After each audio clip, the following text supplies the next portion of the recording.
In tonight's special report, more than a year after Harvey, the storm is still packing a punch. As people work to rebuild their homes, the demand for public housing is at an all-time high. 12 News anchor Dejanay Garrison investigates the roadblocks keeping some Beaumont folks from having a place to call home.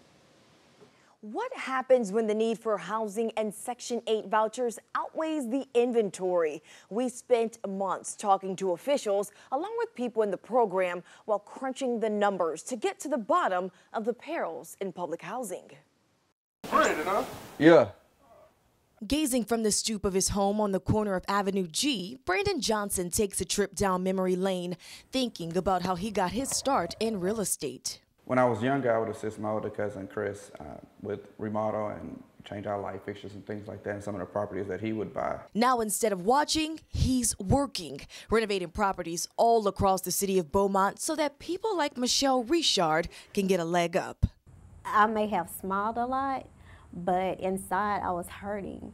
Hurting because after years of enduring abuse at the hands of her husband, Richard decided to leave, loading her car with her belongings, 5 children, and hopes of a better future in Texas. She was finally approved for a Section 8 voucher, but finding a landlord to accept it would be another task. There was a house that I was interested in, and I just feel like once the man found out I had 5 children, then it was like, it's not available. It is hard to find somewhere to stay with your voucher. According to Beaumont's Department of Housing and Urban Development, there are currently 1,700 families in the voucher program just within the city.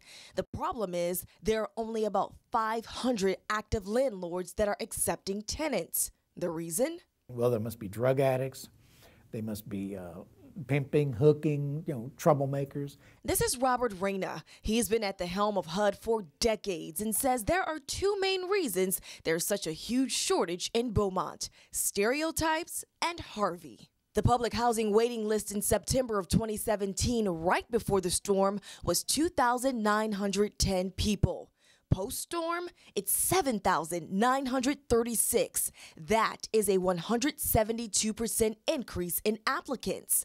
The Section 8 waiting list has been closed since 2016 because of funding, but that hasn't stopped more than 5,000 more people from applying. Same for Port Arthur, where officials say close to 2,400 families are waiting to be housed. As for those stereotypes, let's verify. Fact versus fiction. First, is it likely that your Section 8 tenant will be trouble? Mr. Johnson says, in the 8 years I've been a landlord, I've only had 1 Section 8 tenant that was a problem for me. HUD does background checks on every adult living in a Section 8 home before they can enter the program. And as a landlord, you have a right to dig even deeper. Credit check. Their previous tenancy check.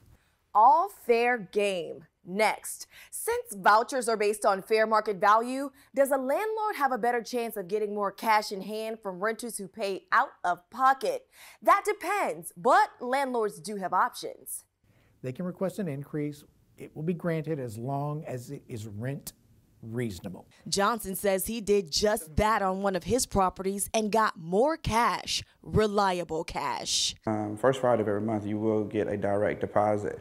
So you've checked their background and got a fair market rate on your property. But what happens if your tenant is more of a headache than it's worth? A lot of landlords think because of the voucher, they're stuck. But Rena says you have rights. The contract is between the owner and the tenant. If I, the tenant, violate my lease, you can evict me. With all of those odds stacked against her, Richard managed to prevail. While using her Section 8 voucher, she took classes on financial literacy and home ownership. And after months of prayer and patience, she and her children now have a place to call their own, something she says would not have been possible without a hand up from the Section 8 program. Give everybody a chance and try to lift people up, try to help other people, because one day you may need the help. Well, not only is Michelle Richard in her own home, she's paying it forward. Now, working for Beaumont's Housing Authority as a coordinator for the elderly and disabled. Tomorrow night, in Part 2, we'll take a look at what leaders at the national and local levels are doing to combat the housing shortage. In studio, Dejanay Garrison, 12 News.